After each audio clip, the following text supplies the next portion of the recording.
नमस्कार, ABC news में आपका स्वागत है। मैं हूं अनुराग सक्सेना और आज एक बार फिर चर्चा में आप सभी का स्वागत है। और चर्चा इस बार लोकसभा चुनावों के 2 बचे हुए चरणों की। जी हां, अपने अंतिम अंजाम की तरफ अब लोकसभा चुनावों का ये दौर बढ़ रहा है और अब अंतिम पग में बात की जाए तो 2 चरण बचे हुए हैं, छठा और 7वां चरण। और छठे और 7वें चरण का जो रण है वो पूर्वांचल को साधने का रण है। और इस बार परीक्षा कहें या अग्नि परीक्षा कहें, बीजेपी और उसके सहयोगी दलों की तो है ही, साथ ही साथ विपक्षी दल यानी कि इंडिया गठबंधन के जो सहयोगी दल हैं, सपा, कांग्रेस और बाकी दल, उनकी भी ये अग्नि परीक्षा है। और इस अग्नि परीक्षा से पार होकर कौन सार्थक रूप से सरकार बनाने के दावे को पेश कर पाएगा, ये तो 4 जून को पता चल ही जाएगा। लेकिन उससे पहले जो समीकरण साधने की तैयारी चल रही है उस पर हम बात करेंगे, क्योंकि छठे और 7वें चरण में लोकसभा की 27 सीटों पर दावेदारी की ये अग्नि परीक्षा है। और आज इसी चर्चा में हमारे साथ खास मेहमान जुड़ रहे हैं, उनसे आपका परिचय करा देता हूं। हमारे साथ इस वक्त स्टूडियो में मौजूद हैं मृत्युंजय पाठक जी, हमारे साथ मौजूद हैं, सुबह सपा के नेता हैं और प्रदेश सचिव हैं। और साथ ही साथ हमारे साथ राजेश द्विवेदी जी हैं जो बीजेपी से अपना पक्ष रखेंगे। साथ ही साथ अवधेश यादव जी हैं समाजवादी पार्टी से हमारे साथ, जो अपना पक्ष रखेंगे। और वरिष्ठ पत्रकार राजेश द्विवेदी जी भी हैं जो अपना मार्गदर्शन जो है, हमारा मार्गदर्शन करेंगे अपने सुझावों के साथ, अपने आंकड़ों के साथ। आप सभी मेहमानों का बहुत बहुत स्वागत है चर्चा में। तो सबसे पहली शुरुआत जो हम करेंगे, राजेश द्विवेदी जी हमारे वरिष्ठ पत्रकार जो हैं उनसे ही शुरुआत करेंगे, क्योंकि थोड़ा सा आंकड़ों को समझने की कोशिश हम करेंगे। राजेश सर, आपसे छठे और 7वें चरण में 27 लोकसभा सीटों का ये सियासी दलों का इम्तिहान अब होने वाला है। क्योंकि पहले के अगर हम 5 चरणों की बात करें सर, तो 5 चरणों में उतना मतदान या उतने आंकड़े परसेंटेज देखने को नहीं मिले जिसकी उम्मीद की जा रही थी और जिसकी तैयारियां शासन और प्रशासन ने की थी, और जब जिनकी दलों ने भी काफ़ी कुछ तैयारियां की थी। लेकिन उसके बाद अब जब छठा और 7वां चरण बचा है तो इस चरण के, दोनों चरणों के जो रण हैं, इसमें कहीं ना कहीं कुछ चीज़ें देखने को मिल रही है। और सुबह सपा की बात हो, बीजेपी के जो सहयोगी दल हैं, सुबह सपा हो या अनुप्रिया पटेल का अपना दल एस हो या निषाद पार्टी हो, इनकी अग्नि परीक्षा तो है ही, साथ में इंडी गठबंधन की भी अग्नि परीक्षा है पूर्वांचल को साधने की। सर, क्या लगता है जो अब आंकड़े हैं इन 27 लोकसभा सीटों के, उनको किस नजरिए से आप देखते हैं? अनुराग जी, ये बहुत टफ फाइट है। पूर्वांचल की बड़ी सीटें 27, बहुत सारी सीटें हैं। छठे चरण में 14 सीटों पर चुनाव होगा, बाकी 13 में आखिरी चरण में चुनाव होगा। उसमें प्रधानमंत्री मोदी की कॉन्स्टिट्यूएंसी वाराणसी भी है आखिरी चरण में। तो मुझे लगता है कि ये टफ फाइट है। पिछली बार इसमें अगर आप एसेस करेंगे तो एक सीट केवल आजमगढ़ सपा के पास गई थी, कुछ 1-2 सीटें और गई थी, है ना। कुल मिलाकर अगर देखा जाए तो मैक्सिमम जो एडवांटेज था वो बीजेपी को था। लेकिन इस बार सिचुएशन बिल्कुल बदली हुई है अनुराग जी। भाजपा को बड़ी कड़ी टक्कर मिल रही है एनडीए अलायंस की ओर से। देखिए, राजा भैया के ने आज तस्वीर बदल दी है। उसमें प्रतापगढ़ और आप फूलपुर रख लीजिए, इलाहाबाद रख लीजिए, इन सीटों पर मतलब इन सीटों पर उनका दबदबा है। और आज उन्होंने सपा को खुलेआम समर्थन दे दिया है। तो सीन बदलेगा। और अनुप्रिया पटेल की जो बात थी उसी पर शायद उन्होंने काउंटर किया है ये बात। पहले वो भाजपा के साथ जा रहे थे, लेकिन अब आज उन्होंने अभी 2 घंटे पहले उन्होंने घोषणा कर दी कि हम सपा को समर्थन करेंगे। लेकिन उसका इंपैक्ट कितना पड़ेगा ये तो अब अलग देखने वाली बात है। लेकिन उधर अनुप्रिया पटेल का भी कुर्मी मतदाताओं में खासा जोर है। उनकी अगर देखा जाए, उनकी प्रेजेंस जो है वो कौशाम्बी से लेकर मिर्जापुर और बनारस तक है। तो टक्कर तो कड़ी है। लेकिन ये जो क्षेत्रीय दल है यहाँ पर, ये आप कह लीजिए कि छोटे छोटे दल हैं, राजभर का और संजय निषाद का, ये भी असरदार होंगे। भाजपा के साथ हैं वो सारे दल। लेकिन इंडियन अलायंस को कमजोर मत नहीं समझा जा सकता है। और इंडियन अलायंस आजमगढ़, श्रावस्ती, जौनपुर, प्रयागराज, फूलपुर, प्रतापगढ़, इन सीटों पर उसका खासा दबदबा है। श्रावस्ती में नृपेंद्र मिश्रा के बेटे साकेत मिश्रा चुनाव लड़ रहे हैं, लेकिन टफ फाइट है उनके लिए। मतलब वो बहुत आसान जीत नहीं है। कहने को वो बहुत इंटेलेक्चुअल हैं, लेकिन ऐसा दिख नहीं रहा है धरातल पे। अभी मैं पिछले दिनों प्रतापगढ़ की तरफ गया था, तो ये मुश्किल उनको आ रही है कि थोड़ा दिक्कत होगी। और यही हाल लगभग गोरखपुर, और वहां पर गोरखपुर में तो चूंकि योगी जी का साम्राज्य है, तो मुझे लगता है कि रवि किशन वहां से जीत जाएंगे। लेकिन कुछ सीटों पर 27 में मुझे लगता है करीब 9 सीटें ऐसी हैं जिनमें भाजपा को दिक्कतें हो रही हैं। ये लेकिन आप अगर मान पिछले के आंकड़े चलिए। पिछले लेकिन अगर पिछले आंकड़े देखे जाएं सर, तो 9 सीटें ही ऐसी थी जिस पर बीजेपी को जीत हासिल हुई थी। जी जी जी जी, जी क्लोज कंटेस्ट है। जी जी। और 9 सीटें, मतलब ऐसा नहीं है कि बहुत आसान है। 9 सीटों पर झटका भी मिल सकता है भाजपा को। तो ये बिल्कुल। जरा एक मुश्किल सबब है उनके लिए। अब क्षेत्रीय दल या राजभर या कह लीजिए जातीय स्थिति पे उनको कितना वोट मिलेगा, ये देखने का पहलू है। लेकिन 9 सीटों पर टफ फाइट है। ये छठे चरण में भी उनको दिक्कत होगी और 7वें चरण में भी दिक्कत होगी। चलिए, तो मुझे लगता है हमारे साथ उसी के लिए। बीजेपी के भी राजेश द्विवेदी जी यहाँ पर मौजूद हैं, उनका रुख जी कर जी लेते हैं। राजेश जी, जिस तरीके से अब छठा और सातवां चरण बचा है, और बिल्कुल कहते हैं ना कि जो स्टार प्रचारक हैं आपके प्रधानमंत्री नरेंद्र मोदी हों या फिर बात की जाए सीएम योगी की बात की जाए, तो लगातार दौरे चल रहे हैं, लगातार जनसभाएं चल रही हैं। ऐसे में पूर्वांचल को साधने की जितनी भी कोशिश है, जाति की बात करते हैं, एक तरफ आप कहते हैं, आपका बीजेपी जो है वो कहता है कि मोदी जी के लिए केवल 4 जातियां हैं, युवा, किसान, महिला और बेरोजगार। खासतौर से ये 4 बातें की जाती हैं कि किसानों की बात करी और बातों में महिलाओं की कर ली, और देखा जाए युवाओं की बात कर ली, तो ये 4 जातियों की बात तो करी जाती है। लेकिन जब साधने की बात आती है तो आप कहीं ना कहीं जो जातियां हैं, जो समाज में मौजूद जातियां, चाहे वो चौधरी समाज की अगर बात कर ली जाए, निषाद समाज की बात कर ली जाए, या बात कर ली जाए जातिगत चीज़ों को देखा, निषाद के साथ साथ अगर हम बात कर लें और भी कई SC ST जातियां हैं, उनकी बात कर ली है, तो उनको साधने की कोशिश लगातार यहाँ पर जारी है। आपको लगता है कि इस बार जो दो पूर्वांचल की गणित है, तो समीकरण में आप फिट बैठेंगे? क्योंकि पिछली बार 9 लोकसभा सीटें आपके पास थी इन 14 लोकसभा सीटों में। डिबेट में बैठे हुए सभी परिवार को मैं सादर प्रणाम करता हूं। और अभी आपने कहा कि मोदी जी, देखिए भारत के यशस्वी प्रधानमंत्री माननीय श्री नरेंद्र मोदी जी ने जो विकास की नीति की गाथा लिखी है, उसमें राष्ट्र और विकास सर्व जातियों के लिए लिखा गया है। इसलिए जहां भी चुनाव हो रहा है, मोदी जी के नाम पर, उत्तर प्रदेश के यशस्वी मुख्यमंत्री पूज्य योगी जी के नाम पर, और हमारे सहयोगी दल, चाहे उस भाजपा हो, माननीय ओम प्रकाश राजभर जी हो, चाहे हमारे निषाद जी हो, सभी के नाम पर यह पूर्वांचल में संपूर्ण सीटें निकाल करके भारतीय जनता पार्टी कमल खिला करके जो है माननीय नरेंद्र मोदी जी के झोली में डालने का काम करेगी।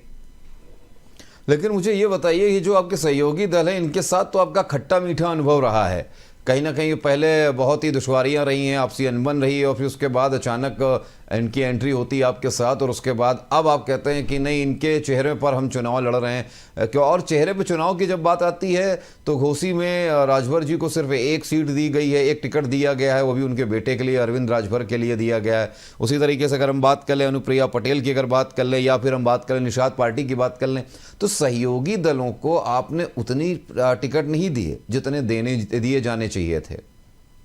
देखिए, हमारे जो सहयोगी दल है, तो नीति और विकास की लड़ाई और अपने गरीब मजलूमों की लड़ाई लड़ने का हक जो उजागर करने का काम करते हैं, उसके लिए भारतीय जनता पार्टी खड़ी है। और भारतीय जनता पार्टी की नीति से सहयोगी दल भारतीय जनता पार्टी के साथ में खड़े हैं हमेशा। देखिए, माननीय ओम प्रकाश राजभर जी का जो काम करने का तरीका है, माननीय बहन अनुप्रिया पटेल जी का जो काम करने का तरीका है, इससे जो पिछड़े और दलित परिवार, जो भी परिवार हमारे हैं, वो हमारे भारत के यशस्वी प्रधानमंत्री माननीय श्री नरेंद्र मोदी जी के साथ में है, उत्तर प्रदेश के यशस्वी मुख्यमंत्री पूज्य योगी जी के साथ में है। आप बताइए, भारत के यशस्वी प्रधानमंत्री नरेंद्र मोदी जी जब भारत देश के प्रधानमंत्री बने, तो उन्होंने एक संकल्प लिया कि राष्ट्र के विकास में, पूरे देश में मैं विकास करूंगा, सर्व जातियों के लिए काम करूंगा। अब मेरे डुमरियागंज विधानसभा को ले लीजिए, 25 मई को चुनाव है। हमारे पूज्य सांसद माननीय जगदम्बिका पाल जी चुनाव यहाँ से लड़ रहे हैं। काफी मतों से, पिछली बार 1,05,000 मत से चुनाव जीते थे। इस बार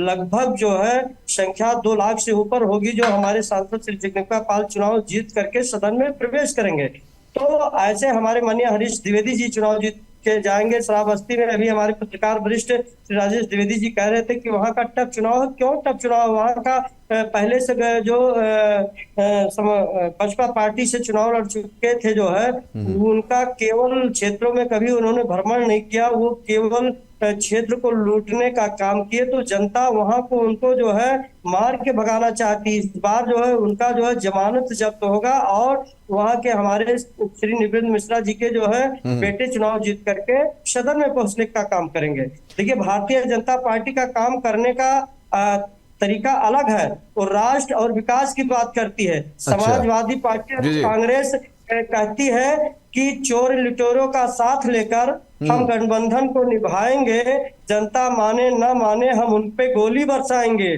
तो ये गोली बरसा करके वोट लेना चाहते हैं, दंगा फसाद करके, ये बम ब्लास्ट करा के वोट लेना चाहते हैं। तो इनके झांसे में जनता आने वाली राजेश जी, आपकी बातें सुन के लग रहा है कि नायक फिल्म की स्क्रिप्ट चल रही है। राजेश जी, आपकी बातें सुन के ऐसा लग रहा है कि नायक फिल्म की स्क्रिप्ट चल रही है और डुमरियागंज में एक दिन के मुख्यमंत्री का रिकॉर्ड भी आपके ही जो प्रत्याशी उनके नाम है, वो बिल्कुल नायक फिल्म की स्क्रिप्ट आप चला रहे हैं, एक दिन के मुख्यमंत्री वाली।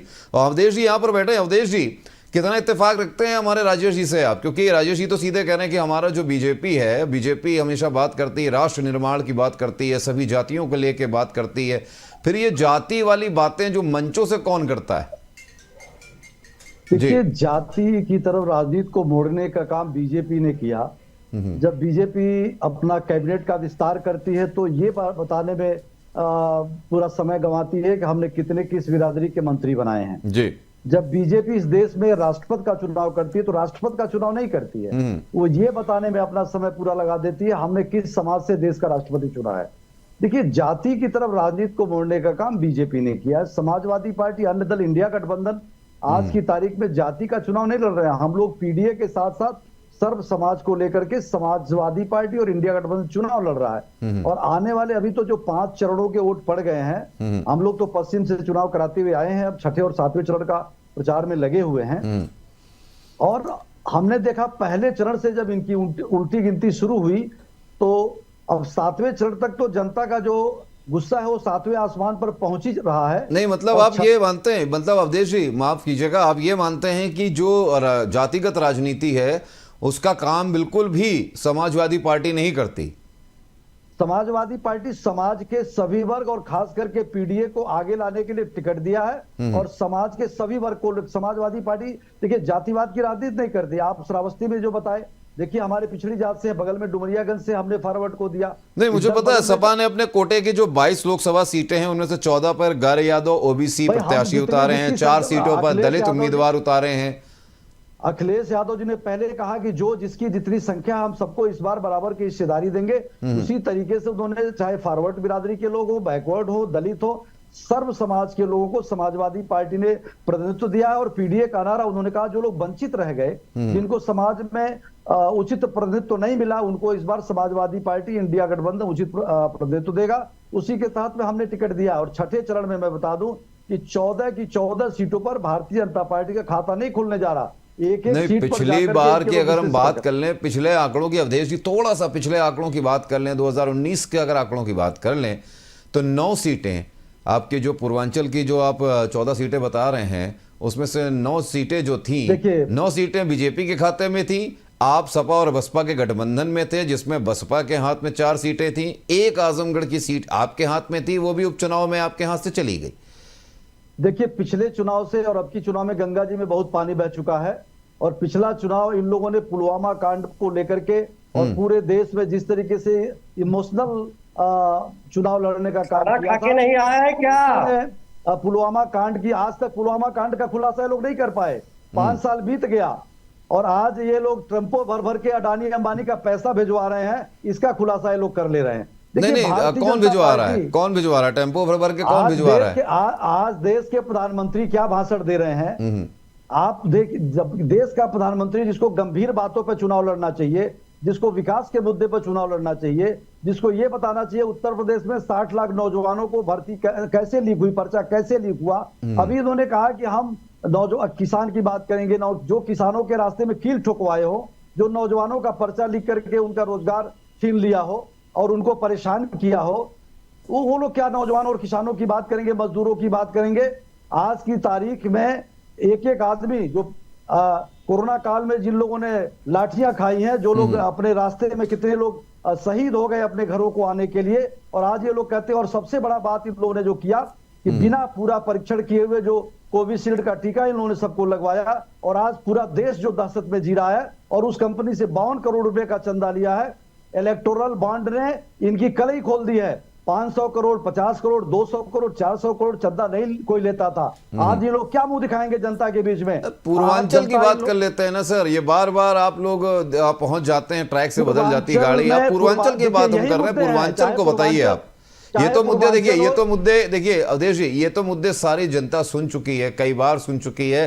कोविशील्ड का क्या हुआ, कोवैक्सीन का क्या हुआ, और अडानी अंबानी सुन सुन के ना कान जो है आम जनमानस के पक चुके हैं सर।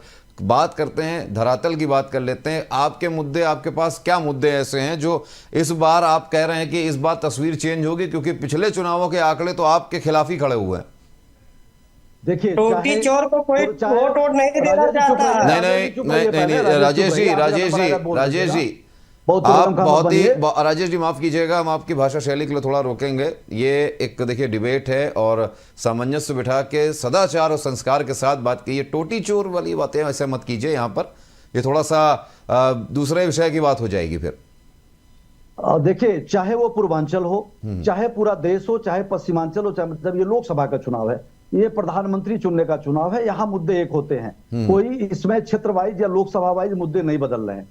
सभी लोग अपने रोजगार की बात कर रहे हैं, किसान अपने दाम की बात कर रहा है, गांव का गरीब आदमी अपने बिजली के बिल की बात कर रहा है। देखिए, सरकार की जो नीतियां रही हैं वो गरीबों के खिलाफ रही हैं। तो मुद्दा पूर्वांचल में भी वही है जो 5वें चरण में था, जो 4थे चरण में जा, तीसरे में, दूसरे में, पहले में, मुद्दा तो वही घिसकते चला आ रहा है। और उसी मुद्दे के माहौल में जो इंडिया गठबंधन का वेव चल रहा है, उसी वेव के तहत में पूर्वांचल की भी सीटों का परिणाम आने जा रहा है। और निश्चित तौर पर इस बार पूर्वांचल में समाजवादी पार्टी और इंडिया गठबंधन सभी सीटें जीतने का काम, चलिए सभी सीटें जीतने का काम करेंगे। हमारे साथ सुबह सपा से जो हमारे प्रदेश सचिव हैं वो यहाँ पर मौजूद हैं, मृत्युंजय जी। मृत्युंजय जी, अब जो दारोमदार है कहीं ना कहीं पूरा देखा जाए तो अब सहयोगी दलों का, आप कहते हैं ना कि अग्नि परीक्षा होनी है। अब अग्नि परीक्षा की बात है, सुबह सपा किस तरीके से इस अग्नि परीक्षा में अपने आप को खरा उतारेगी? क्योंकि देखा जाए तो ये चुनाव हो रहे हैं, इन चुनावों में 27 लोकसभा सीटों में 24 में तो बीजेपी ने अपने पास रखी हैं, और दो सीट अपना दल एस्को, और एक सीट जो है राजभर जी की पार्टी यानी कि आपको दिया हुआ है, और उसमें भी अरविंद राजभर जी मैदान में है घोसी लोकसभा सीट से। घोसी लोकसभा सीट की अगर बात करें तो किस नज़रिए से देखते हैं आप? क्या उस लोकसभा सीट को आप निकाल पाएंगे, जीत दर्ज कर पाएंगे? क्योंकि वहाँ पर कहीं ना कहीं मुख्तार अंसारी की जो मौत है उसका इमोशनल टच कहीं ना कहीं लेने की और उसका बेनिफिट उठाने की कोशिश लगातार विपक्ष करेगा, वो भी खास तौर से इंडिया गठबंधन की सहयोगी समाजवादी पार्टी। एबीसी के तमाम दर्शकों को मेरा नमस्कार।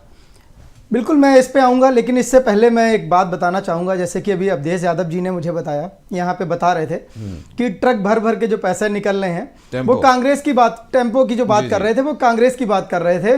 भूल गए थे कि मैं किसको बोल रहा हूँ, क्योंकि जो पश्चिम बंगाल से भी 300 करोड़ निकला था जो ट्रक में आ नहीं रहा था, ये टेम्पो की बात कर रहे थे। 300 करोड़ 350 करोड़ ट्रक में जो पैसा आ नहीं रहा था वो पश्चिम बंगाल से कहाँ से निकला था अवधेश जी बताएंगे। बिहार से जो अभी 200 करोड़ निकला था वो कहाँ से निकला था अवधेश जी बताएंगे। ये जो कैश की राजनीति है वो कांग्रेस करना जानती है, क्योंकि इलेक्टोरल बॉन्ड तभी तो बंद कराया था। अभी इलेक्टोरल बॉन्ड की जो बात कर रहे थे वो क्यों बंद कराया गया, फिर क्यों उस पर चर्चा हुई? क्योंकि इनको कैश की राजनीति आती है, क्योंकि कैश कितना भी देंगे उसका कोई भी हिसाब नहीं दे पाएंगे। 2014 से पहले कोई हिसाब नहीं दे पा रही थी कांग्रेस। तो ये जो कैश की राजनीति है, ट्रक से पैसा निकलने की राजनीति है, ये इंडिया गठबंधन जो इंडिया अलायंस है बस इसकी राजनीति है, तो उसका जवाब ये नहीं दे पाएंगे अवधेश जी। और दूसरी बात जो आप कह रहे हैं कि पूर्वांचल की जितनी भी सीटें हैं लोकसभा की 27, वो सीटें बहुत ही आसानी से 27 की 27 सीटें इंडिया गठबंधन जो हमारा एनडीए गठबंधन है वो जीतने जा रहा है, और बहुत ही आसानी से जीत जाएगा। क्योंकि देखिएगा हमारे पास पूर्वांचल में जो है वो बहुत बड़े बड़े पावर हाउस बने हुए हैं, क्योंकि जब एक पावर हाउस होता है तो वहाँ से एनर्जी प्राप्त होती है तो बहुत जगह तक जाती है। हमारे पास पूर्वांचल में बनारस में एक बहुत बड़ा पावर हाउस है, गोरखपुर में बहुत बड़ा पावर हाउस है, और घोसी में एक बहुत बड़ा पावर हाउस है। हमारे जो गोरखपुर से पावर हाउस हमारे माननीय मुख्यमंत्री योगी आदित्यनाथ जी के पास से जो एनर्जी निकलती है वो वहां के आसपास की जितनी लोकसभा सीटें हैं उनको जिताने का काम करेगी। उसके बाद हमारे घोसी में माननीय राष्ट्रीय अध्यक्ष ओम प्रकाश राजभर जी, जो उनके पास एक पॉजिटिविटी है, उनके पास जो एक एनर्जी है और एक जो एक विशाल ऑरा है उनका, उससे जनता जो है वो प्रभावित होकर भारतीय जनता पार्टी और एनडीए गठबंधन के सभी सीटों पे वोट देने का काम करेगी। और घोसी की बात रही, घोसी की तो मैं शायद पिछली डिबेट में आपके चैनल पे मैं बताया था कि घोसी की जो जनता है वो हमारी सीट को इतना प्यार करती है, माननीय डॉक्टर अरविंद राजभर जी को इतना प्यार करती है, उनके काम को, जो डॉक्टर अरविंद राजभर जी 24 घंटे उस जगह के लिए काम करते हैं, धूप में, गर्मी में, सर्दी हो, बरसात हो, कुछ भी हो, 24 घंटे जनता से जुड़े रहते हैं, जो एक कनेक्ट होता है जनता के साथ, वो बहुत ही स्पेशल होता है और जनता उसी को वोट देना चाहती है जो उनके सुख दुख में काम आने वाले व्यक्ति होते हैं। तो हमारे ओम प्रकाश राजभर जी और माननीय डॉक्टर अरविंद राजभर जी 24 घंटे जनता की सेवा करते हैं, उनके साथ रहते हैं। तो इस बार जो घोसी की जीत होगी वो ऐतिहासिक जीत होगी और 5 लाख पार वोटों से जीत होगी। उसके बाद हमारे जो देश के यशस्वी प्रधानमंत्री माननीय नरेंद्र मोदी जी का जो एक विशाल पॉजिटिविटी का ऑरा है, जो उनके अंदर एक शक्ति है, उस एनर्जी जो बनारस से निकलेगी वो पूर्वांचल नहीं पूरे भारत की मैं बात कर रहा हूं, 400 सीटें पार करने का मैं दावा करता हूं। और आपके चैनल पे 4 जून को मैं आपको दिखा दूंगा, सारी जनता यहां पे बैठ के देखेगी, पूर्वांचल की 27 सीटें नहीं, भारत में पूरे 400 सीटें पार करने का काम करेगी। नहीं तो मृत्युंजय जी, क्या आप ये भी मानते हैं कि क्या जिस तरीके से आप बता रहे हैं प्रधानमंत्री नरेंद्र मोदी पावर हाउस हैं और CM Yogi Adityanath power house, उनके पास वो पावर एनर्जी है जो जहाँ से एनर्जी सोर्स है, जहाँ से इतना एनर्जी निकलती, क्या अखिलेश यादव या राहुल गांधी इनके पास वो एनर्जी नहीं है? क्योंकि फूलपुर की अगर हम बात करें, आजमगढ़ की अगर हम बात करें, जो हमने तस्वीरें देखी हैं वहाँ की, जो जनमानस वहाँ पे उमड़ा इनको सुनने के लिए, इनको देखने के लिए, वो भीड़ देखकर क्या लगता है कि वो ऑरा उनके अंदर नहीं है? क्या वो एनर्जी उनके अंदर नहीं? फिर ये भीड़ कहाँ से आई? सर देखिए, भीड़ तो कहीं से भी लाई जा सकती है और जो रही एनर्जी की बात, वो तपस्या से आती है। धूप में चलने से, तपने से, तपस्या करने से, मेहनत करने से एनर्जी का प्रभाव आता है। आप देखिए, एसी में बैठने से तपस्या नहीं होती है, एसी में बैठने से एनर्जी नहीं आती है, एसी में बैठ के काम करने से एनर्जी नहीं आती। एनर्जी देखिए 9 दिन व्रत रहने से आती है। राम मंदिर निर्माण में जब माननीय प्रधानमंत्री जी ने वहां पर कार्यक्रम किया था, उससे पहले वो व्रत रहे थे, उस व्रत से एनर्जी आती है। जो देश का जो एक विशाल जो प्यार है, उस प्यार से एनर्जी आती है। तो एनर्जी के लिए तपस्या करनी पड़ती है, धूप में काम करना पड़ता है, आपको मेहनत करनी पड़ती है, तब उस एनर्जी आपके अंदर आती है। उस एनर्जी से जनता प्रभावित होती है। वो देखती है कि देश में उज्ज्वला योजना आ रही है, वो एनर्जी से आ रही है। देश में सुकन्या समृद्धि योजना आ रही है, वो एनर्जी से आ रही है। देश में बड़े बड़े हाईवे बनने हैं, वो एनर्जी से आ रहे हैं। देश में जो एक विकास की धारा बह रही है, वो एनर्जी से आ रही है। तो ये एनर्जी तपस्या से आती है सर, ये एनर्जी एसी में बैठने से नहीं आती है। हमारे माननीय ओम प्रकाश राजभर जी जब दूसरे गठबंधन में थे, वहां से निकलने का काम इसीलिए किया गया था क्योंकि उन्होंने कहा कि आप मेहनत करिए, मेरे साथ बाहर आइए, तपस्या करिए, आप चलिए लोगों के, जनता के काम में चलिए, जनता के साथ चलिए, तब एनर्जी आएगी सर। एनर्जी आएगी, अच्छी बात है। लेकिन जिस तरीके के राजभर जी के बीच बीच में जो बयान आते हैं, कहीं ना कहीं वो बयान बड़े अटपटे से होते हैं। ऐसा लगता ही नहीं है कि मतलब एक कितनी बड़ी पार्टी के एक राष्ट्रीय अध्यक्ष इस तरीके से बात कर रहे हैं। एक तरह के देखा जाए तो जिस तरीके का अभी उनके हाल फिलहाल में जो आए हैं, जो बयानबाजी आई है, उनकी बयान आए हैं, उसको देख के आपको नहीं लगता कि कहीं ना कहीं ऐसे बयानों से एक मंत्री पद पर होते हुए एक अच्छी खासी बड़ी पार्टी के नेता जो हैं, अध्यक्ष हैं, उनको बचना चाहिए? नहीं, बिल्कुल। देखिए, हमारे माननीय राष्ट्रीय अध्यक्ष जी मंत्री हैं और एक बहुत बड़ी पार्टी के राष्ट्रीय अध्यक्ष भी हैं, वो एक अलग बात है। लेकिन हमारे मंत्री जी एक इंसान है, उनके अंदर भावना है, उनके अंदर जनता के लिए प्यार है, उनके अंदर जनता के लिए एक इमोशन है। उस इमोशन से जो चीज़ निकलती है, बिल्कुल स्ट्रेट फॉरवर्ड वो बात करते हैं। उनके अंदर जो एक प्यार है जनता के लिए, उस प्यार के दिखाने के लिए जो उनकी भावना व्यक्त होती है, वो बिल्कुल खुले दिल से बात करते हैं। उनको कुछ भी चोरी नहीं करनी है, कोई भी छुपाना नहीं है, कोई भी दिल में रखना नहीं है। जो भी बात है वो जनता के साथ खुल के करते हैं, इसीलिए जनता उनके साथ कनेक्ट रहती है। और आप देखते हैं जहां भी जाते हैं, चाहे वो छोटा कार्यक्रम हो, चाहे वो बड़ा कार्यक्रम हो, जनता पागलों की तरह उनके पीछे जाती है, क्योंकि उनको पता है कि उनके मसीहा गरीब, शोषित, वंचित, पिछड़े, दलित सबको आगे बढ़ाने का अगर काम कर रहे हैं तो माननीय ओम प्रकाश राजभर जी कर रहे हैं। उनका ये प्यार पूरी जनता जानती है। पूर्वांचल में जो उन्होंने काम किया है, कि सारी जनता को कनेक्ट करके, चाहे रात के 12 बजे हों चाहे 2 बजे हों, अगर उनको पता चला है तो वो गरीब जनता के घर पे गए हैं, चाहे कुछ भी रहा हो उन्होंने जनता से जुड़ने का काम किया है। आप देखिए हमारी पार्टी के एक छोटे से कार्यकर्ता बिच्छेलाल राजभर जी, जिनको उन्होंने एमएलसी बनाने का काम किया है, तो जिस तरीके से उनकी नीतियां हैं, उनकी नीयत है, उस नीयत के हिसाब से जो वो कार्य कर रहे हैं, जनता उनसे कनेक्ट हो रही है, तो वो दिल से बोलते हैं, उनको दिल से बोलने की आदत है। राजेश जी, जिस तरीके से इतना कुछ बताया मृत्युंजय जी ने, मैं सिर्फ आपसे पूछना चाहूंगा सर कि जिस तरीके से चीजें चल रही हैं और जिस तरीके से अभी मुख्तार अंसारी का मामला जो हुआ, उसके बाद कहीं ना कहीं जो टिकट बांटने का जो दांव खेला गया, उसमें समाजवादी पार्टी ने बसपा से जीते हुए, यानी बसपा से पिछली बार जो जीते हुए लोग हैं उन पर ही दांव चला है। खासतौर से अगर देखा जाए तो गाजीपुर श्रावस्ती में बसपा से जीत दर्ज करने वाले अफजल अंसारी और राम शिरोमणि शर्मा को सपा ने यहां से चुनाव में उतारा है। ये जो दांव खेला गया है राजेश सर, इसको आपको क्या लगता है कि मतलब ये क्या मुख्तार अंसारी की जो मौत हुई है उसमें इमोशनल जो टच हुआ है, जो इमोशनल चीजें जुड़ी हुई हैं, उसको फायदे में लेने की कोशिश की गई है? और बसपा के अलावा मतलब बसपा से जो जीते दावेदार थे उनको अपने साथ मिला के उतारा गया, इनके पास अपने लोग नहीं बचे क्या?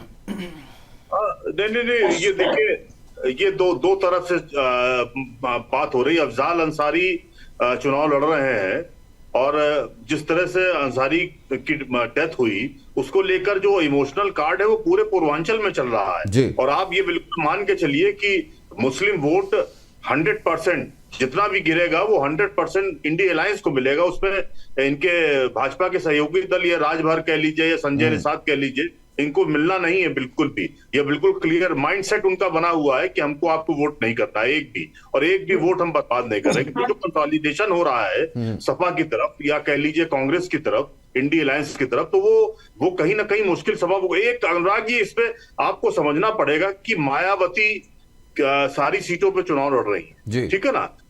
उनका भी असर आप बहुत मामूली आधार पे ना देखिए। बिल्कुल भाजपा और इंडिया अलायंस दोनों में डंट मार रही है। अगर आपकी आज की तारीख में देखा जाए तो ये उनके आने से, उनके चुनाव लड़ने से और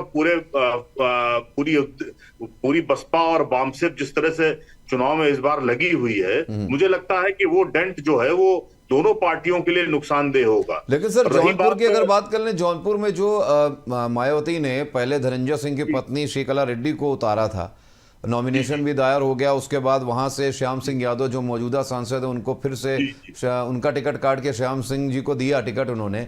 तो ये जो दांव खेला गया, उसके बाद धनंजय सिंह ने जिस तरीके से बीजेपी के पक्ष में दांव खेल दिया है, उन्होंने खुला समर्थन किया है, क्या यहाँ पर भी आपको लगता है सर कि बीएसपी जो है, बहुजन समाज पार्टी जो है, वो दांव खेल सकती है? बिल्कुल खेलेगी। आप देख लीजिएगा, बीएसपी को बिल्कुल कमजोर मत मानिए। और पिछली बार बीएसपी की 10 सीटें थी 2019 में, तब सपा के साथ सारी अलायंस होकर सब चीजें चुनाव लड़ा गया था। लेकिन इस बार बसपा अकेले चुनाव लड़ रही है। वो इस बात के लिए भी लड़ रही है कि हमारा कितना अस्तित्व बचा है पूरे उत्तर प्रदेश में, उस बात का भी लड़ रही है। और उसने बहुत करीने से टिकट का वितरण किया है। उसने ब्राह्मण को भी दिया है, उसने मुस्लिमों को भी दिया है, कुछ दलित तो है उनके साथ, कुछ ओबीसी दिया है उसने। तो चारों तरफ से सर्वदल समाज तरीके से उसने खेल खेला है। तो उसका ऐसा नहीं कि उसका असर नहीं है, कुछ सीटों पर तो उसका बहुत बड़ा असर है और वो दोनों अलायंस को दिक्कत करेगा। मेरी समझ से मुझे तो लगता है यही है। बहरहाल अगर भाजपा को ये मुगलता है कि हमें मुस्लिम या ओबीसी में कोई दिक्कत नहीं हो रही है, तो इस बार उनको मुश्किल होगी।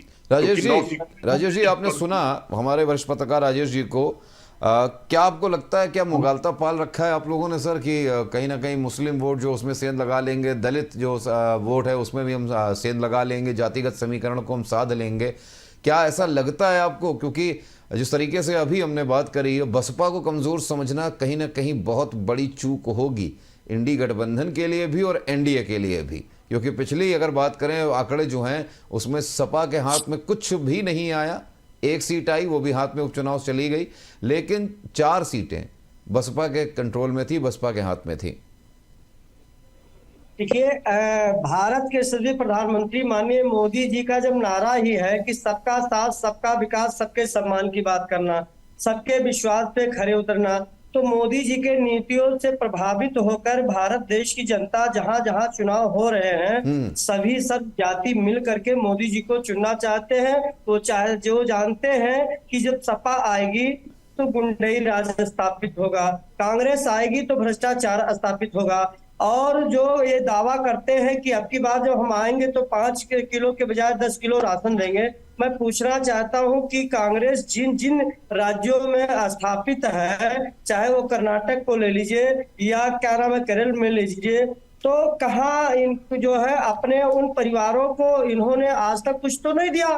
दूसरी विषय पर हम कहना चाहते, देखिए मोदी जी गौ गंगा गीता और राष्ट्र एवं विकास और राम के लिए कार्य करते हैं। राजेश जी मेरा सवाल सीधा सीधा था, मेरा सवाल सीधा सीधा पूर्वांचल को लेके है कि जो एम फैक्टर है, मुस्लिम समुदाय की बात करें, अनुसूचित जाति की बात करें, जनजाति की बात करें, उनका वोट कैसे आप निकालेंगे? क्योंकि कहीं ना कहीं बसपा मजबूत स्थिति में है।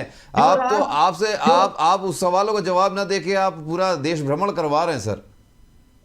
जो राष्ट्र से प्रेम करता है, जो विकास से प्रेम करता है, जो मोदी जी से विकास करता है, वो सर्व जातियां मोदी जी के साथ में है। और देखिएगा पूर्वांचल में इन गठबंधन नहीं, लेकिन देश का मुसलमान आपके साथ है, देश का मुसलमान आपके साथ है, ये बता दीजिए मुझे। सभी लोग आएंगे हमारे गठबंधन। नहीं राजेश जी, मुसलमान आपके साथ है, मुझे इतना बता दीजिए, मुसलमान साथ में है बीजेपी के, इतना मुझे बता दीजिए। मैंने कहा जो राष्ट्र से प्रेम करता है वो सब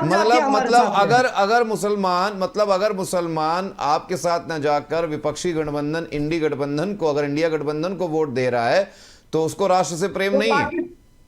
जो पाकिस्तान से प्रेम करता है, जिसको पाकिस्तान के मतलब इंडिया गठबंधन अगर दूसरे दलों को वोट देगा मुसलमान तो वो पाकिस्तानी हो गया, वो पाकिस्तान से प्रेम करेगा। अवधेश जी कितना बड़ा ये देखिए, अब यहाँ देखिए कितना बड़ा इन्होंने बात कह दी है। पीडीए का मतलब ही आप जान लीजिए, ये पिछड़ा दलित और अल्पसंख्यक की बात ना करके जब पाकिस्तान का नारा लगता, पी से पाकिस्तान, डी से दाऊद और ए से आतंकवाद, यानी समाजवादी पार्टी और कांग्रेस के मिल करके पूरे देश में। अवधेश जी पीडीए का क्या मतलब निकाला है राजेश जी ने, जवाब देंगे? और असली हितैषी पीडीए के तो मोदी जी हैं। मोदी जी सर्व जातियों को लेकर के चलने का संकल्प लेते हैं, पिछड़े दलित और अल्पसंख्यक परिवार के लिए, यानी सबका साथ सबका विकास सबके सम्मान की बात करते हैं। इसलिए सभी जातियां मिलकर के मोदी जी से प्रेम करती है और मोदी जी को वोट देने का काम करेंगे और हमारे सहयोगी दलों को जहां जहां चुनाव हो रहा हो चुनाव जिताएंगे। इनके सरकार में ये तो औरंगजेब की बात करते थे, बाबर की बात करते थे, केवल संसाधनों पर एक सर्व जात को देने का काम करते थे। और हमारे मोदी जी, अवधेश जी मेरा सवाल सीधा, अवधेश जी आपने सुना राजेश जी को, राजेश जी ने सीधे तस्दीक किया है, कितनी बड़ी बात कही है कि अगर इंडिया गठबंधन को कोई वोट कर रहा है तो वो राष्ट्र प्रेम नहीं करता। खासतौर से मेरा सवाल था मुसलमानों को लेकर, इन्होंने कहा कि जो पाकिस्तान से प्रेम करता है वो भाजपा को वोट नहीं करेगा। कितना आप यकीन मानते हैं कि अगर मतलब आपके साथ अगर कोई वोटर खड़ा है, अगर आपको वोट कर रहा है तो वो देश प्रेमी नहीं है? नहीं, ये देखिए हमने ये नहीं कहा, हमने ये कहा है कि जो राष्ट्र से प्रेम करता है वो भारतीय जनता पार्टी के साथ में है। मतलब राष्ट्र से जो प्रेम करेगा राजेश जी वो बीजेपी के साथ है, और अगर विपक्ष के साथ जा रहा है तो राष्ट्र से प्रेम नहीं कर रहा है, वो पाकिस्तान से प्रेम कर रहा है, ये कहना चाह रहे हैं ना आप? अगर मान लीजिए अनुसूचित जाति जनजाति जो है, मैं सीधी बात कर रहा हूँ, अगर मान लीजिए निषाद समाज है, कुर्मी समाज है, या मान लीजिए राजभर समाज है, अगर उसके लोग वोट देते हैं इंडिया गठबंधन को बाई चांस, तो वो लोग राष्ट्र प्रेमी नहीं है। तो ये खुश होते हैं। अब पाकिस्तान का नारा लगने से कौन खुशी होता है, ये अवधेश जी बता पाएंगे। जी अवधेश जी मेरा कहना है कि पिछला चुनाव जो 14 और 19 में जीत के जब ये सरकार बनाए हैं, उस समय भी इस देश के 35 और 40% के बीच की जनता ने इनको समर्थन दिया था।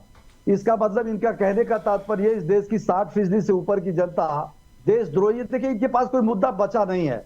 अब की तो जनता आप देखते हैं सोशल मीडिया पर एक बात ट्वीट करती है कि अब जल्द ही पाकिस्तान की एंट्री होगी, अब जल्द ही एम्बुलेंस पास कराया जाएगा। हम लोग तो जब सोशल मीडिया पर कमेंट देखते हैं तो लगता है कि अफजल हम शर्मिंदा है, तेरे कातिल जिंदा है, ऐसे लोगों को आप लोग चुनाव लड़ा रहे हो, चुप कराइए। तो ऐसे लोगों को चुनाव लड़ा रहे हो दिल्ली से कि जो जेलों में राजेश जी राजेश जी सुन लीजिए एक एक करके। राजेश जी सुन लीजिए, अवधेश जी कुछ कह रहे हैं, सुन बस यही लीजिए। भारत पाकिस्तान बस यही ला करके यहाँ जनता बेरोजगारी से मर रही है, जनता महंगाई से मर रही है, जनता को अपने जो फिर क्यों कहता हूँ संसाधन चाहिए और पाकिस्तान आपके भारत पाकिस्तान बीच में, और आपके लोग आपके जाके प्रधानमंत्री वहां पर जाके चादर चढ़ा के आते हैं पाकिस्तान भाई, में, जहाँ दूसरे को नहीं औरंगजेब का जाके नाम आता। होता है, जहाँ आप बात बाबा क्या का है, नाम औरंगजेब और होता है, बाबा जहाँ की बात मोहम्मद करने वाले। नबी का नाम होता है, वहाँ आप खुश होते हो। भैया राजेश राम जी, के चुप हो नाम जाओ, पर चुप हो आप जाओ, विरोध घबराओ करते नहीं, हो, इस बार विदाई राज हो के रही है। नाम पे आप विरोध करते हो। सीमा आपकी पर विदाई खड़े हो रही है हमारे राजेश जी, सैनिक इस बार परिवार बहुत जो ज्यादा है, हल्ला मत मचाओ। जब पाकिस्तान हमला आप करता डुमरिया की था सभी का तो बजा के जा रहे हो, चिंता ना आपको करो खुशी आप। होती थी। आज आप मोदी जी हर के जगह से नेतृत्व का बजा में के जा रहे हो, पाकिस्तान डुमरियागंज थर-थर भी आपके कांप हाथ से जा रहा रहा है, तो आप आप लाख बातें छत कर रहे डालो, हैं। डुमरियागंज भी देखिए आपके हाथ से मेरा जा रहा है। मेरा सब आप लोगों से सवाल यही था सीधा सीधा कि पूर्वांचल की हम बात कर रहे हैं, लेकिन आप लोग सीधे सीधे बॉर्डर पार चले गए, पाकिस्तान चले गए, सवाल पाकिस्तान देखिए, घूम आए। सवाल गोपाल जी ये नहीं बॉर्डर पार चले गए, ये लोग बॉर्डर पार सबको ले जाते हैं। मेरा कहने का हम तो मतलब, मैंने पहले आयुष्मान भी कार्ड कहा देते हैं, हम कि इस राशन फ्री बार देते हैं, इंडिया हम शौचालय गठबंधन को देते हैं, हम सभी आवास जाति, देते हैं, हम सभी लखपति समाज, बहना बनाने सभी काम धर्म करते के हैं, हम लोग राष्ट्र का काम बेरोजगारी करते के हैं, हम नाम पर, विकासवाद का काम महंगाई करते के हैं, नाम हम पर, राम के लिए अन्य काम कर मुद्दों रहे के हैं, नाम पर, हम देश इलेक्टोरल की बॉन्ड जनता के के लिए मुद्दे काम पर, कर रहे हैं, इसलिए देश की उदयशील जनता के भारतीय मुद्दे जनता पर पार्टी के साथ में इंडिया है। गठबंधन को सभी समाज के लोग वोट कर रहे हैं। हम लोग कोई मृत्युंजय जाति, जी, कोई नहीं कर रहा है, रुक जाइए कोई कोई मृत्युंजय नहीं जी। कर रहा है। हर जगह इंडिया गठबंधन चुनाव हार रही है। उत्तर प्रदेश चलिए के ठीक है, तो इंडिया समस्त गठबंधन सीटों पे चुनाव हार रही है, भारतीय तो आपको जनता इतनी क्यों पार्टी घबराहट गठबंधन है?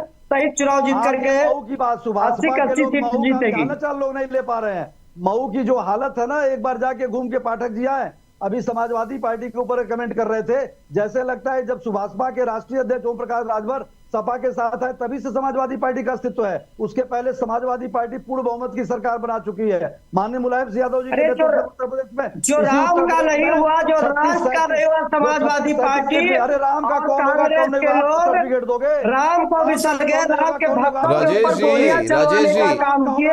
ये देश की जनता देख रही है, बिल्कुल ये बिल्कुल उत्तर प्रदेश की बिल्कुल जनता देख बिल्कुल रही है बिल्कुल कि बिल्कुल राजेश जी राष्ट्रद्रोहियों सवाल और ले लेते हैं। मृत्युंजय जी, को वोट देने मृत्युंजय वाली जी, नहीं है। ये सब लोग जानते राजेश जी, हैं, ये सब लोग जानते हैं। राजेश जी, आज सवाल के लेने दीजिए बहकावे मुझे। में मत आइए। राजेश जी, मुंडा सवाल लेने दीजिए, मक्खी राजेश को जी। टिकट देकर नहीं, के राजेश जी। चुनाव जीतेंगे। बकबकाने की इनकी आदत है। नहीं, राजेश जी, हम लोग बहुत- राजेश जी, कोई उत्तर अवधेश नहीं जी, देता। अवधेश जी, देखिए भाषा की थोड़ा सा मर्यादा रखते हुए मैं ये कहना चाहूँगा कि भाषा की मर्यादा को समझते हुए रखते हुए आप दोनों ही बड़े अच्छे देखिए, और हम लोग तो सक्षम भाई नेता देखिए हैं। बोल थोड़ा नहीं सा रहे, इस यही बोल चीज रहे को हैं बीच बीच में।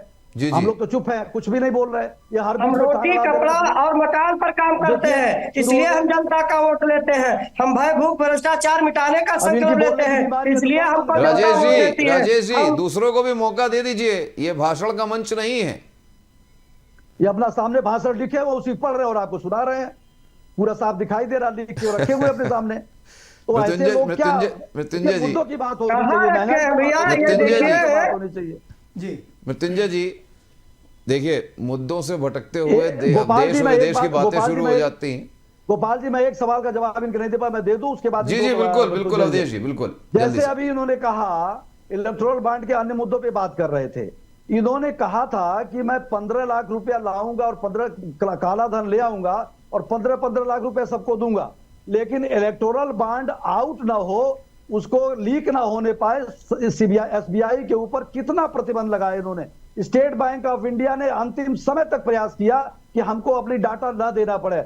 मैं धन्यवाद देता हूं चीफ जस्टिस ऑफ इंडिया को, जिनकी वजह से आज जनता को इनके पूरे काले कारतूत का खुलासा हुआ है। इसलिए किस मुंह से इस पर नहीं बात सर, वो तो करेंगे ठीक है, 15 लाख का चलिए जुमला हो गया, लेकिन मुझे ये बता दीजिए मैनिफेस्टो जो कांग्रेस का, जो आपके सहयोगी दल है, वो भी तो कह रहा है कि हम गरीबों को जीतने के बाद 1 लाख रुपए साल का देंगे, उसके एकदम बाद हम देंगे। 5 लाख के आयुष्मान की जगह 25 लाख का इलाज एकदम देंगे, जहाँ इनकी उसके सरकार बाद है, सरकारी वहाँ यही नौकरियां हम नहीं देंगे। है। देखिए, ये कहां से भारतीय देंगे, जनता कैसे पार्टी देंगे, का ये तो है। बता दीजिए मुझे। 1-1 लाख रुपए जो भारतीय- आएगा कैसे आएगा?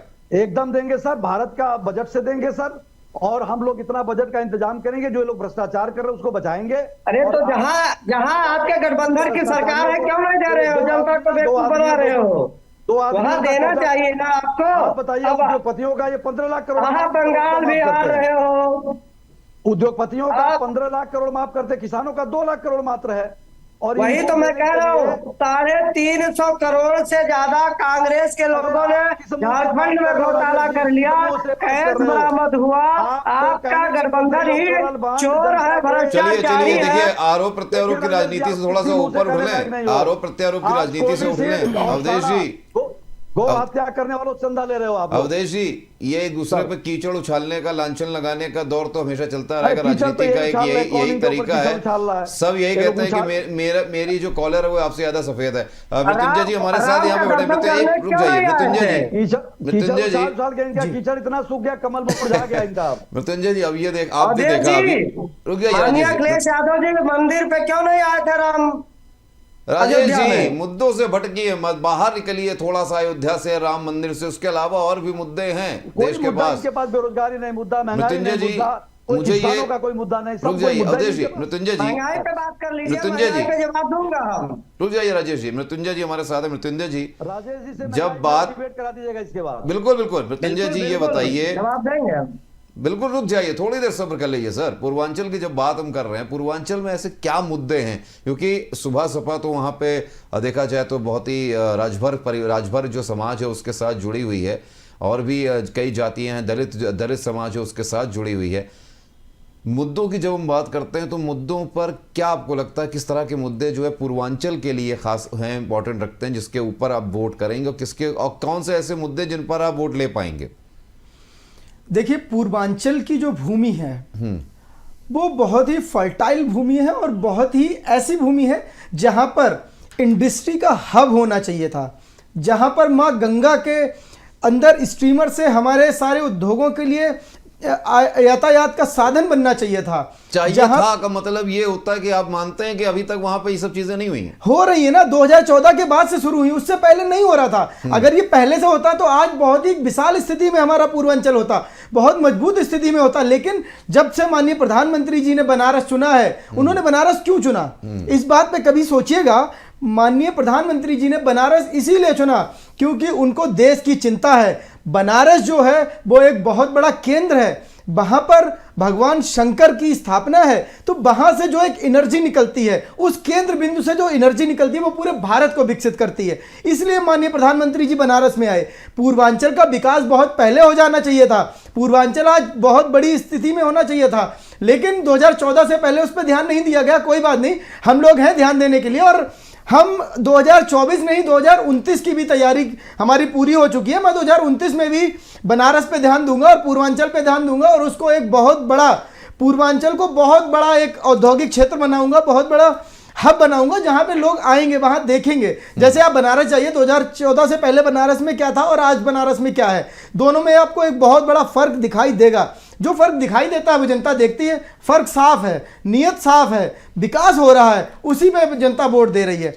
रही बात, आप मुद्दों की बात कर रहे हैं, हाँ जी जी, मुद्दे बहुत हैं वहां पर, मुद्दे बहुत हैं, उनको हम धीरे धीरे आगे बढ़ाने का कार्य कर रहे हैं। 2014 से पहले वहां की शिक्षा देख लीजिएगा आप एक लिस्ट उठाइए, वहां का बजट देखिए कि शिक्षा के लिए क्या था और हम लोगों ने क्या कर दिया। वहां पे यातायात के साधन देखिए, मेट्रो देने का हम लोग काम कर रहे हैं पूर्वांचल में, और बहुत जल्द गोरखपुर और पूर्वांचल में मेट्रो बनने जा रही है। तो ऐसी जो चीजें हैं, एयरपोर्ट देखिएगा आप, एयरपोर्ट का निर्माण हो रहा है। अयोध्या में देखिए एयरपोर्ट का, श्री राम एयरपोर्ट बनाया है, कितना भव्य अंतर्राष्ट्रीय एयरपोर्ट बनाने का कार्य। अगर कानून व्यवस्था की बात कर लें, कानून व्यवस्था तो आप देख रहे हैं कि पहले क्या जर्जर कानून व्यवस्था थी पूर्वांचल में। आज जो वहां से आतंक खत्म हो रहा है, लोगों का डर खत्म हो रहा है, इसीलिए तो वहां पर इंडस्ट्री आएगी। पहले लोग आना चाहते थे, आप देखिएगा, आप रतन टाटा जी का एक इंटरव्यू सुनिएगा, उन्होंने कहा था कि मैं जाना चाहता हूं लेकिन मैं जाऊं कैसे, या और भी जो इंडस्ट्री है वो जाना चाहती है, लेकिन जाने के लिए उनको चाहिए वहां पर कि स्वच्छ चीज हो, वहां पर दंगा ना हो। उनके एम्प्लॉय रुकेंगे कैसे, क्योंकि वो विदेश से आएंगे, बाहर से आएंगे।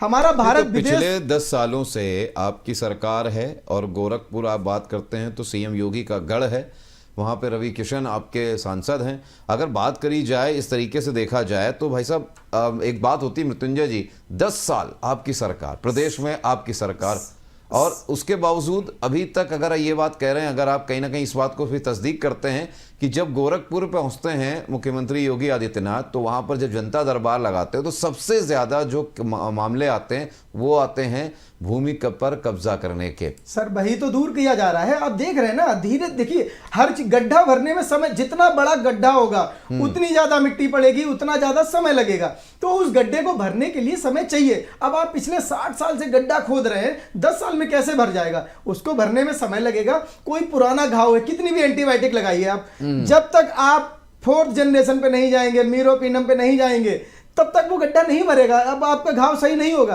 तो घाव सही होने में, गड्ढा भरने में समय लगता है। वो समय पूरा हो रहा है। धीरे धीरे आप देख रहे हैं वहां से आतंकवाद कम हो रहा है, वहां के माफिया वहां से पलायन कर रहे हैं। जो भी है वो खुद कहते हैं, तख्ती टांग के घूम रहे हैं, साहब अरेस्ट कर लो, अरेस्ट कर लो, भाजपा सरकार है, मुझे आतंकवादी नहीं बनना है, मुझे यहाँ पे भ्रष्टाचार नहीं करने देंगे, जमीन पे कब्जा नहीं करने देंगे। जमीन छोड़ छोड़ के भाग रहे हैं, रजिस्ट्री करा रहे हैं, ले जाओ, गरीबों को दे दो, वहां पर फ्लैट बना दो, गरीबों को रहने दो, प्रधानमंत्री आवास योजना बना दो। जी सवाल सुन लीजिए, 2019 में घोसी, जहां पर आज राजभर जी के बेटे चुनावी मैदान में हैं, 2019 में घोसी लोकसभा सीट थी वो बसपा के हाथ में थी।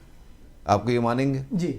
उसके बावजूद अगर मैं कहूं आज के परिप्रेक्ष्य की बात करें तो घोसी में सबसे ज्यादा जो है वो दलित मतदाता है। और ऐसे में बहुजन समाज पार्टी जो है उसका अगर आंकड़ा देखें, उसका दांव देखें तो कहीं आपसे सबसे बहुत ज्यादा है घोसी में। अगर दलित मतदाता की बात करें तो अनुसूचित जाति के लगभग 5 लाख मतदाता हैं। उसके बाद मुस्लिमों की अगर बात करें तो 3,50,000 मुस्लिम मतदाता हैं, यादव 2.5 लाख के आसपास, चौहान 2,30,000। और उसके बाद अगर बात करें तो राज्यभर जो आपका वर्ग है, जो आपका राजभर समाज की बात करें तो महज 2 लाख समाज में आता है। बाकी वैश्य, मौर्य, राजपूत, ब्राह्मण और इन सबको मिला के, निषाद, भूमिहार को मिला के 1-1 लाख, ये आपकी जातिगत जो आंकड़ा है समुदाय का वो बताता है। ऐसे में दलित मतदाता सबसे ज्यादा है और पीडीए की बात लगातार समाजवादी पार्टी कर रही है। ऐसे में कैसे लड़ेंगे ये बताइए। सर देखिए, बिल्कुल आपने जो आंकड़े दिए हैं वो आपको देने चाहिए, ठीक है, लेकिन हम जो है वो जाति की, धर्म की राजनीति नहीं करते हैं। और ना ही हमें जाति धर्म से मतलब है कि यादव कितने, यादव से क्या मतलब भाई, हमने भी यादव मुख्यमंत्री बनाए हैं ना मध्य प्रदेश में। देखिए आपने एक यादव मुख्यमंत्री बना दिया, उसके ऊपर ताल ठोक रहे हैं, इतने लोग हैं, और उसकी बात, और रही बात धर्म की बात, धर्म की बात अगर मृत्युंजय जी आप कर रहे हैं तो आपके सहयोगी दल के राजेश द्विवेदी जी यहाँ बैठे हैं। हमने उनसे जब सवाल पूछा है तब उन्होंने जब कसीदे पढ़े हैं तो राम मंदिर की बात जरूर बीच में लेकर आए, धर्म को हमेशा बीच में लाए।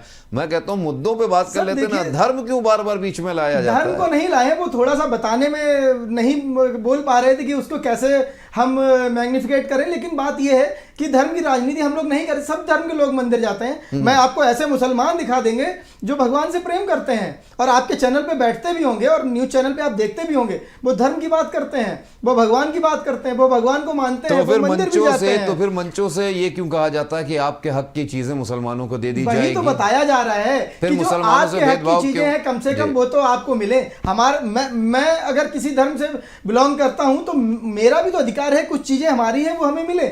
लेकिन मैं धर्म की राजनीति, देखो राजनीति से धर्म होना चाहिए लेकिन धर्म से राजनीति नहीं होनी चाहिए। धर्म से राजनीति तो हो ही रही है। धर्म से राजनीति कौन कर रहा? बीजेपी कर रही धर्म से राजनीति। राम मंदिर बना, राम मंदिर सबके लिए बना, समाजवादी पार्टी नहीं आई, बोर्ड नहीं लगा है कि मुसलमान भाइयों की वहां पर एंट्री नहीं है, आप जाइए, स्वागत है आपका। वो तो मुझे भी पता है, कई मुसलमानों ने वहां पे दर्शन भी किए, आपने देखा है, सबने देखा है। राजेश जी, सबके लिए वहां पे खुले हुए दरबार है। और मैं घोसी की बात करना चाहूंगा। आप जो दलित की बात कर रहे थे, आज दलित समुदाय में आप जाइए, पूछिएगा जाके कि सुहेलदेव भारतीय समाज पार्टी ने उनके लिए क्या क्या काम किए हैं। उनके इलाज के लिए आप अभी भी डाटा उठवा सकते हैं। सबसे ज्यादा अगर इलाज की बात करेंगे, आप किसी भी अस्पताल में अगर कोई भी भर्ती होता है तो आप जाइए, माननीय ओम प्रकाश राजभर जी से मिलिए, वो आपके पूरी मदद करेंगे। हमारी पार्टी से मिलिए, हम लोग आपकी पूरी मदद करने के लिए तैयार हैं। तो उन लोगों के लिए हम लोगों ने काम किया है, उनको समाज से जो उनको मिलना चाहिए वो चीजें देने का काम किया है। तो हमारे लिए कोई भी जाति, सारी जातियां हमारे लिए एक समान है, सबको हम समान समझते हैं, सभी लोग हमारे लिए खड़े हैं, मैं सबके लिए खड़ा हूं। तो इनसे दूर हट के राजनीति करनी चाहिए और मैं वही करता हूं और वो सही भी रहता है। राजेश जी हमारे साथ वरिष्ठ पत्रकार, जल्दी से उनके पास पहुंचते हैं। सर, घोसी में जिस तरीके से आंकड़े मैंने बताए उस तरीके से आपको क्या लगता है सर? दूसरी चीज़, डुमरियागंज की जब हम बात करते हैं तो वहाँ पे बसपा ने नदीम मिर्जा को प्रत्याशी बनाया है, यानी कि ध्रुवीकरण जो होना है मुसलमानों का उसको रोकने की कोशिश की है।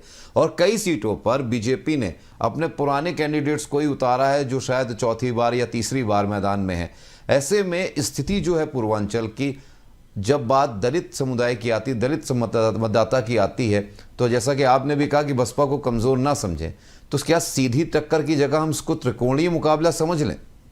नहीं अनुराग जी, आप इस सिचुएशन को समझिए पूरा, कि पूर्वांचल में जैसे डुमरियागंज में जगदम्बिका पाल जी तीसरी बार रिपीट हो रहे हैं, कुछ सीटों पर वही पुराने चेहरे भाजपा ने अपने उतार दिए हैं। आप समझने की कोशिश करिए, 13% बसपा का वोट बैंक पिछले चुनाव में था, ठीक है ना जी। अब क्या आपको लगता नहीं है कि वो 13% पूरा टर्नअप होगा बसपा के फेवर में? 1-2% और बढ़ेगा।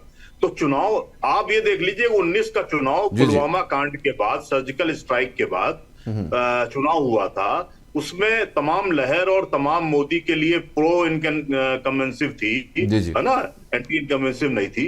तब जाके 62 सीटें भाजपा लाई थी, 18 सीटों का नुकसान हुआ था उसको। इस बार उनके प्रति नाराजगी है, एंटी इनकम्बेंसिव तो नहीं है, लेकिन हाँ नाराजगी है, बेरोजगारी बढ़ी है, महंगाई बढ़ी है, तमाम मुश्किलें आ रही हैं, बातें बहुत करा रहे हैं। आप 400 पार हमारा नारा दिया गया है, क्या ये संभव है? असंभव है, हो ही नहीं सकता है। 443 पे तो भाजपा चुनाव लड़ रही है, तो क्या मतलब बिल्कुल एक तरफा हो जाएगा? वैसे ही बात अखिलेश यादव कह रहे हैं कि 79-80 में 79 सीटें तो हम यूपी में जीत जाएंगे। अरे भाई, दावा ऐसा मत करिए ना जो अव्यवहारिक हो, जो लोगों को ना समझ में आवे। और सीधी सी बात यह है कि भाजपा को इस बार नुकसान हो रहा है। ऐसा नहीं है कि भाजपा बहुत विन विन सिचुएशन पे है।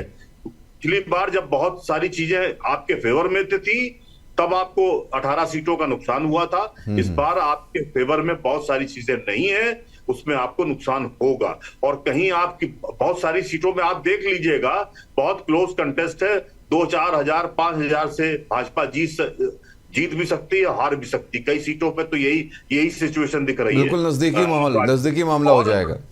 हाँ, तमाम सारी चीजें हैं, स्पेकुलेशन आप कह लीजिए, या तमाम भविष्यवाणियां की जा रही है। अभी हाल में मतलब अभी 2-3 घंटे पहले अमेरिकन जो विशेषज्ञ हैं, इयान ब्रेयर, उन्होंने आज भविष्यवाणी की है कि भाजपा को 305 10 प्लस माइनस इतनी सीटें आ रही हैं। जो प्रशांत किशोर कह रहे थे, उसी पर वो भी डिटो कर रहे हैं। उनकी भी टीमें यहाँ पर लगी हुई थी, तो उन्होंने एक तरह से एग्जिट पोल बताया है कि हिंदुस्तान में एक बार फिर से मोदी सरकार आ रही है। लेकिन उसका कितना इम्पैक्ट, मतलब फिर से मोदी सरकार की बात की जा रही है, और जल्दी से, क्योंकि क्लोजिंग का समय हो गया है, क्लोजिंग का जल्दी से स्टेटमेंट, एक जल्दी से अवधेश जी आपसे ले लेते हैं, बहुत जल्द, बहुत शॉर्ट में। क्या लगता है इस बार 300-400 पार का नारा जो है वो दिख रहा है, बीजेपी की जीत होगी या फिर ये सिमट जाएगी जैसा अखिलेश यादव कह रहे हैं? जल्दी से। बीजेपी को इस बार 400 के पार, मतलब 140-42 सीटें मिलनी है, और बाकी इस बार पीडीए और इंडिया गठबंधन एकजुट होकर के लड़ रहा है, और भारतीय जनता पार्टी को सरकार से बाहर करेगा। सरकार से बाहर करने की बात यह है कि ये जो इनके जो नेता हैं, इनका इंडी गठबंधन खुद आपस में एक नहीं है सीटों को लेके। कोई कहता है कि 140 सीटें आएंगी, केजरीवाल जी कहते हैं 250 सीटें आएंगी, प्रियंका गांधी जी कहती है 190 सीटें आएंगी, राहुल गांधी जी कहते हैं 150 सीटें आएंगी। जब आपके नेता एक मत नहीं है सीटों को लेके, तो भाई साहब सरकार बनाने के लिए आप एक मत कैसे हो जाएंगे? तो आप ये भूल जाइए, सरकार 400 पार लेके भारतीय जनता पार्टी इंडिया गठबंधन बनाने जा रही है। ठीक है मृत्युंजय जी, तो एक मत जब आप सीटों में नहीं है तो आप सरकार में नहीं हो सकते हैं। ठीक मृत्युंजय जी, बिल्कुल, बहुत सही। मोदी जी के नेतृत्व में 400 पार होकर के गठबंधन सरकार फेल होगी, और 400 पार होकर के मोदी जी जो है सरकार बनाएंगे। 400 पार फेल होगी, क्योंकि सर्व जातियों के लिए विकास किया है। दलित परिवार, आप गेस्ट हाउस कांड देखिए, दलित परिवार इनके साथ में कहा जाएगा?